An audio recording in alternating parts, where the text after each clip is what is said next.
덴마크의 실존주의 철학자였던 키엘 케골이라는 사람이 인생을 이렇게 표현했습니다. 인생은 사형 언도를 받은 사형 죄수들이 감방에 갇혀 있다가 한 사람씩 교수 형장으로 끌려가는 모습을 바라보면서 자기의 순번을 기다리는 사람과 같다는 표현을 했습니다. 참 옳은 표현이라고 생각이 됩니다. 우리 모두는 다 죄로 사형 언도를 받은 상태이고 죄의 감옥에 갇혀 있다가 하나님께서 부르시는 대로 하나님 앞에 서야 되는, 형장으로 가야 되는 존재라고, 그러면서 조바심을 내면서 내게 언제 내 이름을 부를까, 이렇게 조바심 내며 걱정하며 기다리는 존재가 인간이다, 그렇게 예를 들었는데 참 적절한 표현이라고 생각이 됩니다. 여러분, 사람은 모두 다 두려움과 불안의 근본 뿌리가 어디에 있느냐? 죽음의 문제입니다. 왜 우리가 운전하면서 두려워합니까? 사고나 두려워 죽을까 봐. 왜 병을 두려워합니까? 병나서 죽을까 봐. 왜 재난을 두려워합니까? 그 재난으로 혹 죽을까 봐. 그러니까 모든 두려움의 근본 꼭대기는 결국은 두려움 때문에 인간은 죽음 때문에 두려워하는 존재라는 것입니다. 하나님의 아들 예수 그리스도께서 이 땅에 오셔서 십자가에 달려 피 흘려 죽으심으로 인류 최대의 원수인 죽음 문제를 해결해 주었다는 것이 기독교의 진리입니다. 아멘. 그가 무덤에 장사되었다가 3일 만에 부활하신 것도 죽음이 인간의 최후가 아니라 죽음이 종착역이 아니고 죽음이 끝이 아니라고 하는 사실을 증명해 주는 것입니다. 죽음은 끝이 아니고 변화입니다. 그래서 애벌레가 나방이 되어 변화되듯 우리가 이 땅의 죽음이라는 걸 통해서 썩을 몸이 썩지 아니할 몸을 입는 과정을 입는 것이 성경은 죽음이라고 표현했고, 굳이 성경은 죽음이라는 단어를 쓰기보다는 잠자는 것이라고 표현한 내용이 많이 있음을 발견하게 됩니다. 할렐루야. 우리 기독교가 다른 종교와 다른 것은 세 가지가 특별히 다릅니다. 첫째는 예수 그리스도의 성육신이 다릅니다. 다른 종교는 하나님이 인간이 되어 이 땅에 오셨다는 말을 하지 않습니다. 그런 교리가 아닙니다. 그런데 예수 그리스도는 성경에 예언된 대로 때가 되어 하나님이 그 아들을 동정녀였던, 남자와 관계한 경험이 없는 깨끗한 여자 동정녀인 마리아를 잉태시킴으로 예수 그리스도가 죄 없는 몸으로 이 세상에 오셨다는 성육신 교리가 다른 종교에는 없습니다. 아멘 좀 하세요. 두 번째, 대속교리입니다. 예수님의 죽음은 순교가 아니에요. 예수님의 죽음은 희생이 아닙니다. 예수님의 죽음은 나를 대신하여 죽는 대속 죽음입니다. 죄인인 우리를 죄 용서해 주시고 구원해 주시려고 대신 죽어주신 죽음이요. 그가 찔림은 우리 허물 때문이고 그가 상함은 우리 죄 때문입니다. 대신 죽으신 은혜예요. 세 번째로, 다른 종교는 부활이 없습니다. 이 세상에는 약 3,000개의 종교가 있대요. 각 부족마다 원시 종교에서부터 미개 종교, 하급 종교 다 합치면 약 3,000개의 종교가 있는데 2,999개의 종교는 대속교리나 그 다음에 성육신교리나 부활교리가 없습니다. 아멘 좀 하시죠. 이 사건을 통해서 우리는 기독교가 생명의 종교이고 참 구원의 종교임을 다른 종교와는 차별이 있는 그런 종교라는 사실을 확실히 해주시기를 주님의 이름으로 부탁합니다. 사실은 이 예수님의 부활 사건이 모든 사건의 최정점 소망이고 영광의 사건입니다. 성육신도 부활이 없었다면 의미가 없습니다. 예수님의 대속도 부활이 없다면 긴가민가 해야 돼. 진짜 예수 믿어 구원받아? 그 구원해 주시는 분이 그냥 죽음으로 끝났단 말이야? 이러고 우리가 긴가민가 해드릴 입장인데, 그분이 죽은 자 가운데서 3일 만에 살아나심으로 확실하게 도장쳐 주신 겁니다. 예수 그리스도를 주로 나를 대속해서 죽으신 하나님의 아들이요 나의 구세주로 믿으면 구원받고 부활과 영생에 참여한다는 사실을 부활의 첫 열매이신 주님으로부터 우리가 확언을 받게 된 것이 부활 사건입니다. 할렐루야. 그래서 우리는 예배 시마다 신앙 고백을 하는데, 그 신앙 고백의 내용이 죽은 자 가운데서 다시 3일 만에 살아나셨다는 사실을 고백합니다. 그렇죠? 그래서 죽은 자, 장사된 지 사흘 만에 죽은 자 가운데서 다시 살아나셨고, 그 다음에 우리는 몸이 다시 산다는 사실도 믿고 영생한다는 사실도 믿습니다라고 예배 때마다 우리가 고백을 하는 것은 그리스도인만 가지는 특별한 신앙이요, 그 신앙 고백이 되겠습니다. 어디 다른 종교에 그런 고백이 있습니까? 그런 고백 없어요. 그저 마음의 위안이나 얻고 그리고 대세는 확실하게 약속을 하지 못하는 그런 인간이 만든, 인간의 뇌 속에서 고안해낸 그런 종교들이 이 세상에는 너무 많고, 또 사신 우상들을 섬기는 사람들이 만들어낸 종교, 귀신들이 작동해서 인간을 속이는 종교들이 이 세상에 천지지요. 그런데 예수 그리스도는 목적을 가지고 이 세상에 오셨고, 이 세상에서 그 목적을 이루셨기 때문에 다 이루었다 선언하셨고, 그리고 우리가 다 은혜의 보좌 앞에 당당히 나갈 수 있도록 휘장인 그의 육체를 찢어서 우리 모두가 하나님을 아빠 아버지라 부를 수 있는 자격을 부여하시고, 그리고 우리에게 영생의 생명을 보장하기 위하여 첫 열매로 부활해 주신 것입니다. 여러분, 인간은 가장 두려운 것이 아까도 말씀드린 대로 죽음의 문제인데, 사람이 직면하는 문제 가운데 스스로 가능한 문제들이 많이 있습니다. 그래서 문제를 만나면 스스로 그 문제를 극복해내는 경우가 많죠. 그러나 절대 불가능한 영역이 있습니다. 그것이 죽음입니다. 죽음. 오랜 세월 이 죽음의 문제를 해결해 보고자 애를 썼지만 어쩔 수 없는 인간의 숙명이라고 이제 받아들이지 않을 수 없도록 죽음은 우리 앞에 현실이 돼 있고, 우리 주변의 많은 사람들이 지금 죽음을 맛보고 세상을 뜨고 있는 현실을 우리가 봅니다. 죽음은 과학으로도 해결을 못하고 의학으로도 해결을 못해요. 의학이 얼마나 진일보해서 지금 굉장한 의학이 발전이 있었는데 옛날이나 지금이나 죽음의 문제는 해결되지 않습니다. 태어난 인간은 죽는다. 따라합시다. 태어난 인간은 죽는다. 생자 필멸이라고 그러죠. 사람이 한 번 죽는 것은 정하신 것이다. 히브리서에 그 후에는 반드시 심판이 있다. 그걸 기억하고 살라고 말씀하시고 있습니다. 인간은 태어나서 죽음을 향해서 길을 가고 있는 겁니다. 죽음을 향해서 가는 길을 돌이킬 수가 없습니다. 이것이 모든 사람에게 적용이 돼요. 면할 수가 없습니다. 사악하고 불의한 사람만 죽는 것이 아니고 경건하고 의로운 사람도 죽습니다. 나라의 법은 그 나라 백성만 구속을 합니다. 그러나 하나님의 법은 인류 전체를 구속합니다. 그런데 하나님은 죄의 삭은 사망이라고 선언을 해놓고 있습니다. 그러니 하나님의 법대로 하면 인간은 다 죽는 겁니다. 그 죽어마땅한 인간을 하나님이 사랑이시라 그냥 포기할 수 없어서 자신의 아들을 희생제물로 내주신 겁니다.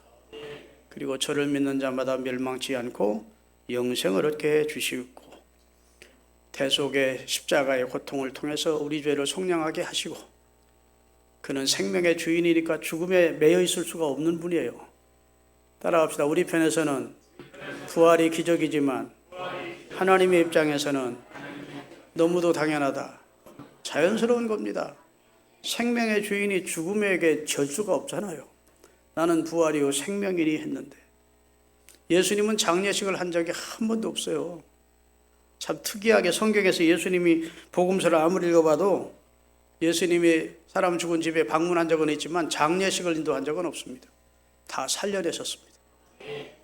야이로의 딸을 달리다굼이라고 해서 소녀야 일어나라 살려내시고, 나인성 과부의 아들 상에 지금 올려가지고 묘지로 가고 있는 상황에서 청년아 일어나라 하고 살려내시고, 죽은 지 나흘이 되었던 나사로를 예수님이 나사로야 나오라 하시며 살려내십니다. 저는 장례식장에 가서 살려낼 수 있습니까? 없습니까? 아무리 대단한 목사도 죽은 사람 살려내지 못합니다. 예, 저는 생명의 주인이 아니기 때문이에요. 예수님은 생명의 주인입니다. 생명을 취할 수도 있고 다시 넣어줄 수도 있는 분이 주님이라는 사실을 입증하시다가 십자가에 달려 돌아가시고 생명의 주인으로서 부활하시고 생명을 취하신 겁니다. 할렐루야. 이 부활신앙이 있어야 승리하는 신앙생활을 할 수 있습니다. 제가 부활절만 되면 잊어지지 않고 생각나는 전도사님 한 분이 계십니다. 나보다 4살이 많은 전도사님인데, 제가 21살 때 우리 이영직 장로님 가정의 집에서 신세를 지면서 신학교를 서울에서 다녔습니다. 우리 이 장로님 누님이 우리 이 장로님이나 저 이제 밥을 해주고 이제 자취생활 하는데 도움을 입었었습니다. 그때 신학교 들어가서 2학년 때 성북역 옆에, 여기 강북구 성북역 옆에 이제 연촌교회라는 교회가 있었어요. 북한에서 피난 오신 홍현설 목사님이라는 분이 교회를 세워놓고 조그맣게 목회하는 한 100여 명 모이는 교회에 제가 교육전도사로 있었습니다. 저는 청년부, 저보다 나이가 많은 사람들이 청년들이에요. 나 21살 지니까 나보다, 내가 가르치는 담당한 사람들이 나보다 나이가 많아. 그 다음에 고등부를 내가 맡았어요. 그리고 24살 먹은 이 전도사님은 중등부하고 어린이를 맡았어요.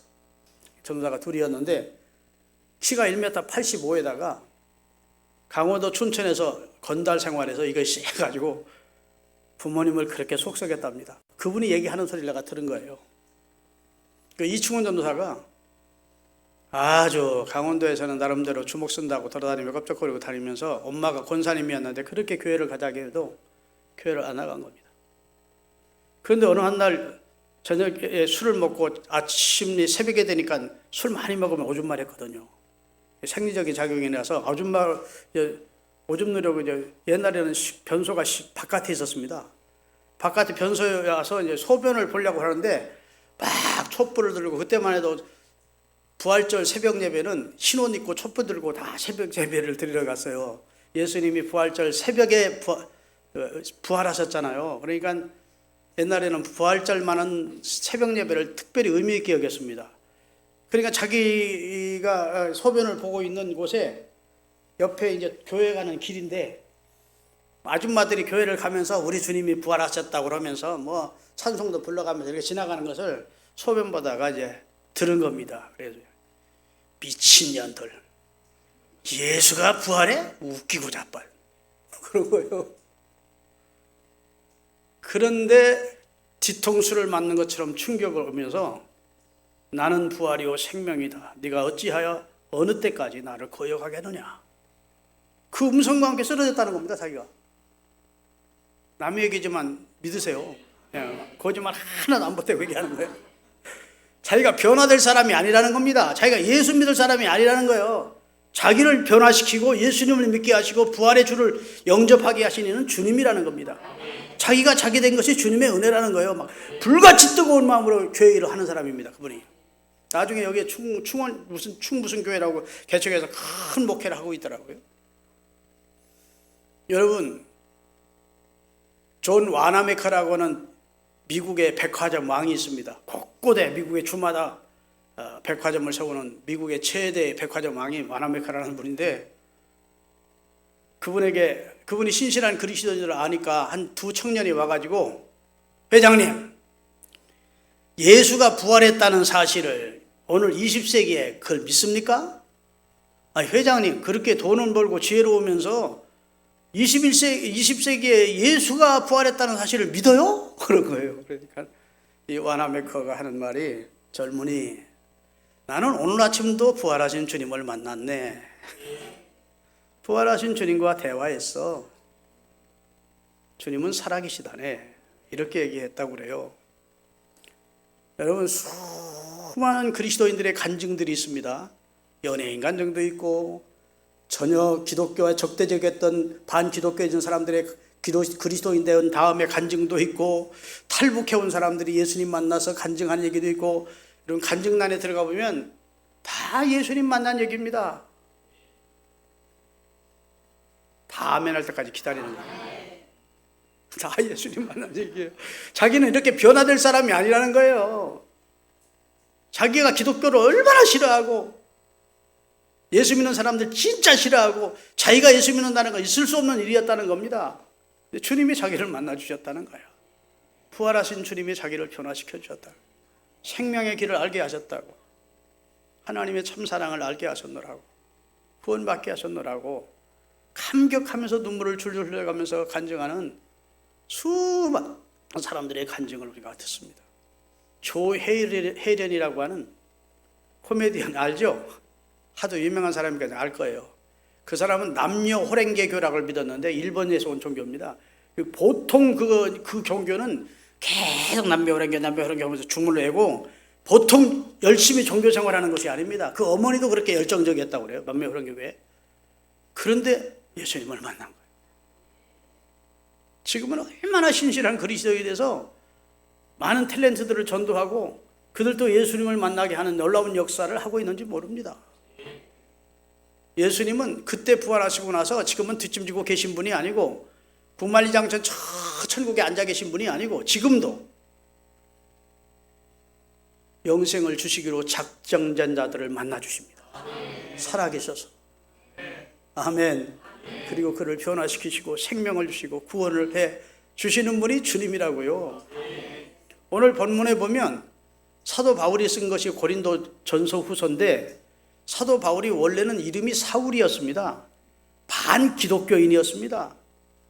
안티기독교인이었습니다. 예수 믿는 사람들은 다 사기꾼이고 이단자들이고, 예수는 죽어 땅에 묻혔는데 예수의 희체를 어디라고 빼돌려 놓고 예수가 부활했다고 거짓말로 혹세무민하는 자들로 여겼습니다. 그래서 예수 믿는 수데반 집사를 때려 죽이는데, 돌로 때려 죽이 순교를 시키는데 제일 선봉에 섰던 자가 사울이었습니다. 그만큼 그는 반기독교 인물이었어요.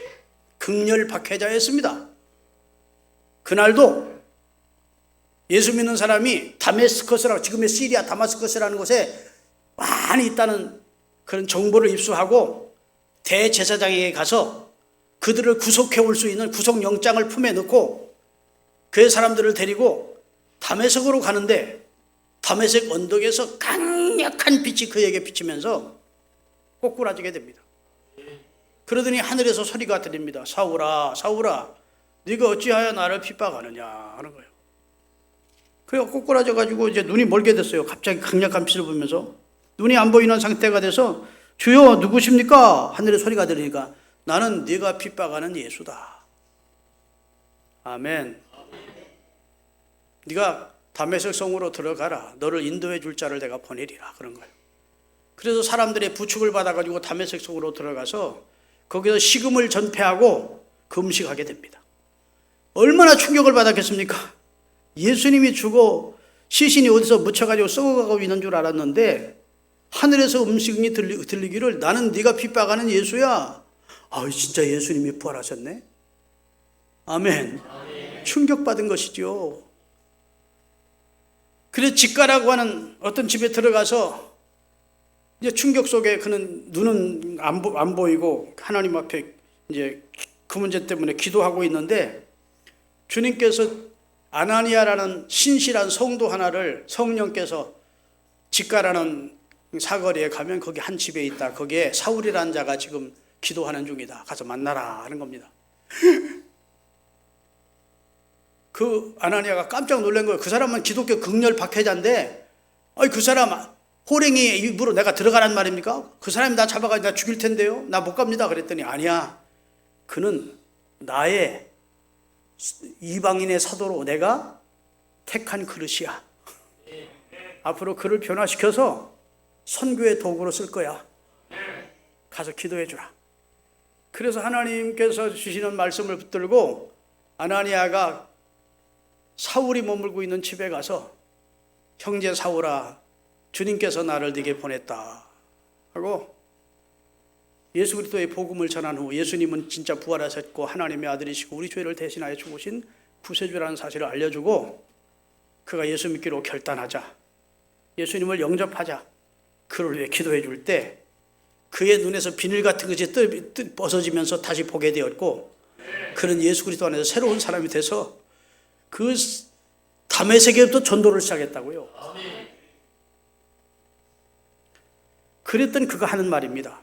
자, 다시 한번 본문을 뜨겠어요. 이 고린도서는 누가 쓴 글이라고요? 사울이 이름을 바울로 개명한 다음에 성경 13권을 썼는데 그 가운데 하나가 고린도 전서예요. 근데 고린도서 15장은 부활장이라고 그래서 부활에 대한 내용만 다룹니다. 고린도서 12장은 은사장이고 고린도서 13장은 여러분 사랑장이고 고린도서 14장은 하나님께서 성령의 방언의 은사 같은 걸 다루게 하시고 그 다음에 고린도서 15장은 부활 문제를 교리적으로 다루는 거예요. 자, 3절 읽겠습니다. 내가 받은 것을 너희에게 전하였노니 이는 성경대로 예수 그리스도께서 우리 죄를 위하여 죽으시고 무엇대로? 성경대로, 성경에 미리 말씀하신 대로 예수님은 죽었다. 그때 성경은 구약일까요? 신약일까요? 구약이지요. 그때는 신약 성경이 쓰여지기 전이에요. 신약 성경이 집대성돼서 27권이 신약 정서로 나오기 전 구약 성경이 당시 유대인들에게 읽혀질 때 지금 그 얘기를 하는 겁니다. 성경대로, 구약에 예언된 대로 예수님은 성경대로 죽으셨다. 우리 죄를 대신하기 위하여. 아멘. 그 다음에 장사 지낸 바 되었다가 장례가 치러진 겁니다. 아리메다 요셉이라는 사람이 장례 위원장이 돼서 자기가 들어가면 묻히려고 했던 돌무덤 속에 예수님을 안치한 겁니다. 장사 지낸 바 되었다가 성경대로 다시 살아났다는 거예요. 여기 가장 중요한 핵심 단어가 성경대로입니다. 하나님이 말씀하신 대로, 예언하셨던 대로 예수님이 죽으시고 살아나셨다. 아멘. 그게 중요한 겁니다. 마리아가 부활절 새벽에 예수님의 부활은 생각지도 않고 그의 시신에 향유를 부어드리려고 새벽에 막달라 마리아와 마리아가 예수님의 무덤을 갔던데 돌은 이미 옮겨져 있었고 천사가 그 돌 위에 앉아 있었고 그 무덤을 지키던 군사들은 다 죽은 자 같이 엎드려져서 막달라 마리아와 마리아도 두려워서 어쩔 줄 몰라 할 때 따라합시다. 너희는 두려워 말라. 너희는 예수의 사람이니까 두려워할 만한 기뻐할 일이 생겼다는 겁니다. 아멘. 저 예수를 적대시하는 저들은 두려워하지만 너희는 두려워할 필요가 없어. 너희는 두려워 말라. 너희가 십자가에 못 박혀 달리신 예수님을 찾는구나.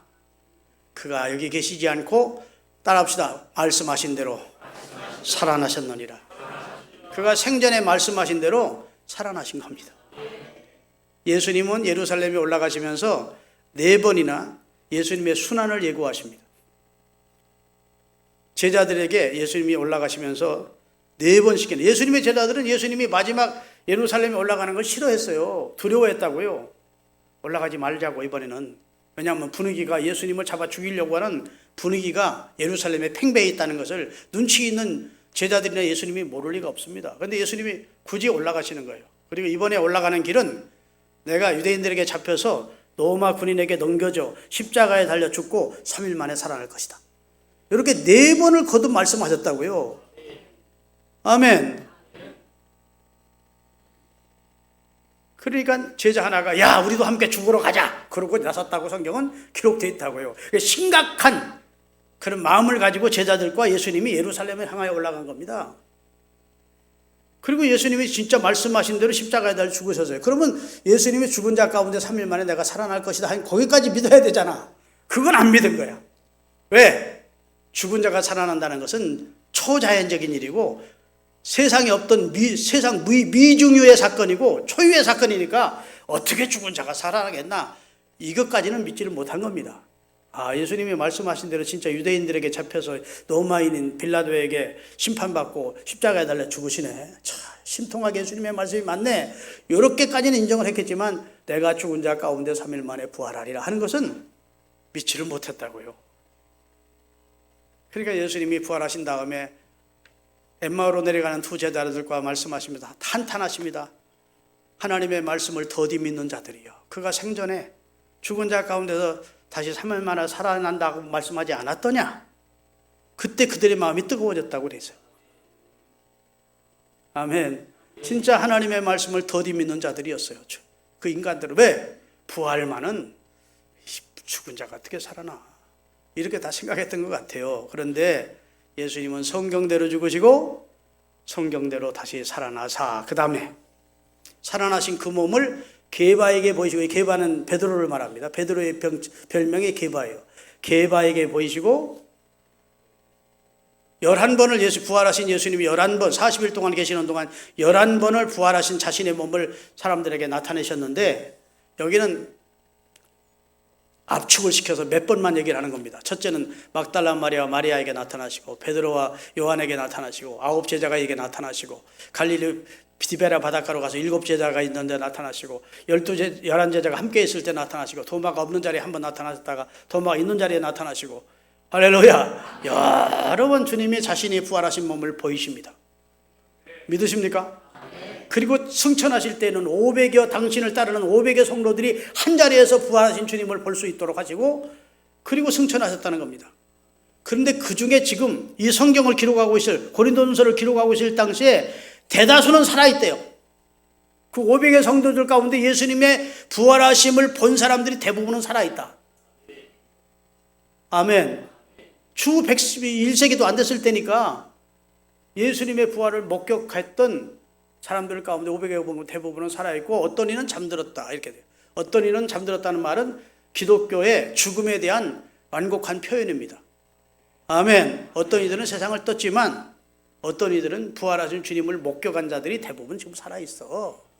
거짓말일 수가 없어 그 말이야. 나는요 예수님의 부활을 의심한다는 것이 더 힘든 일이라고 생각합니다. 예수님이 부활하지 않았다면 기독교는 없습니다. 따라합시다. 기독교는 부활 사건으로 출발이 된다. 부활이 없었다면 기독교는 존재 없이 사라졌을 거예요.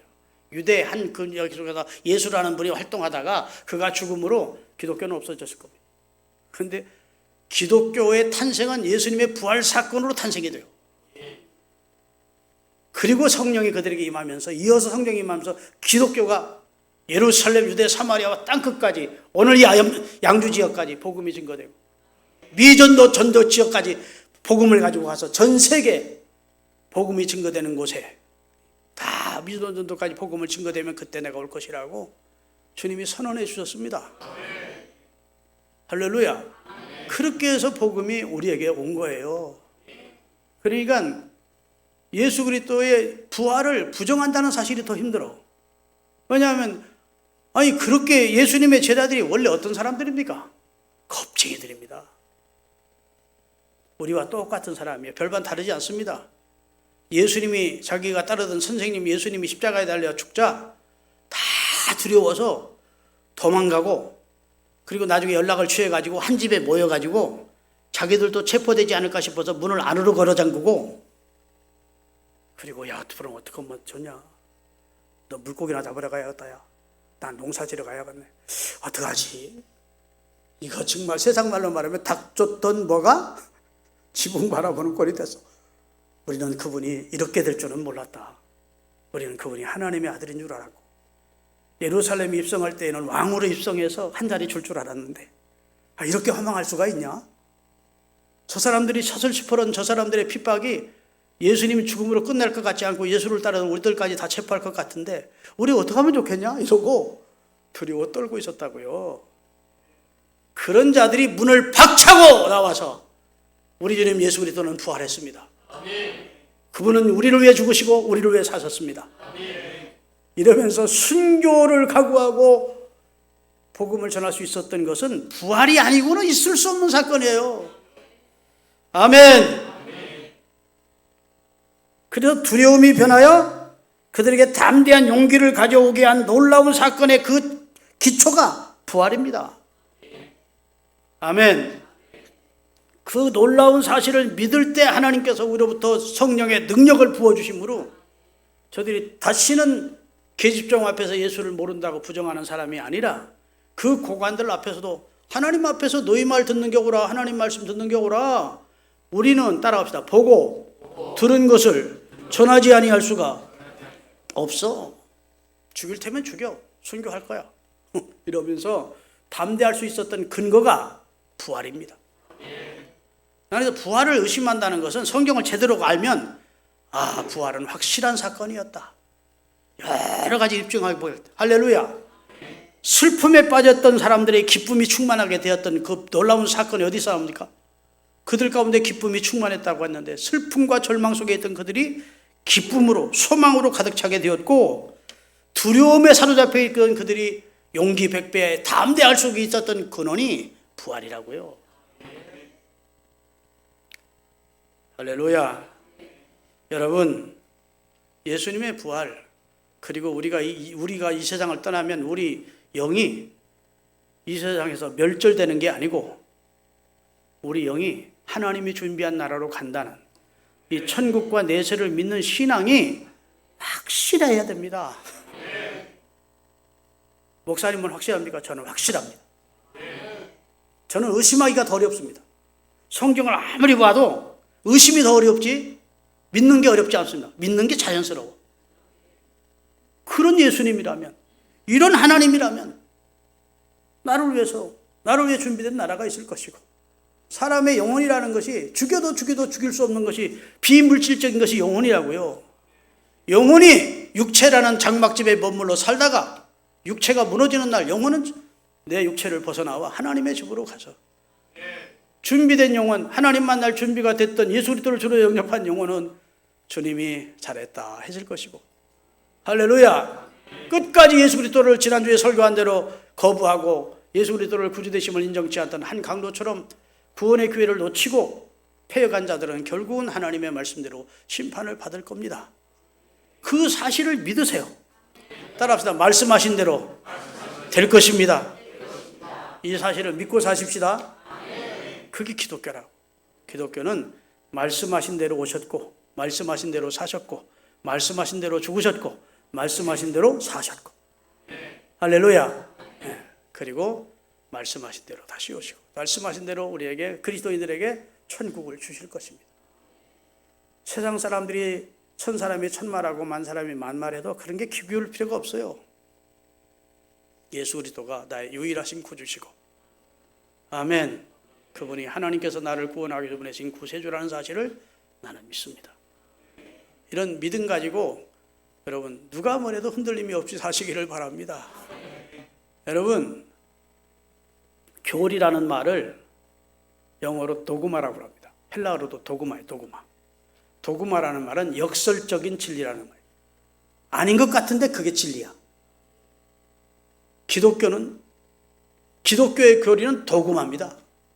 천 사람이 그렇게 말해도 아니야, 나는 그렇게 믿지 않아. 나는 무인도에 가서 내가 혼자 살아도 예수님은 나의 구주야.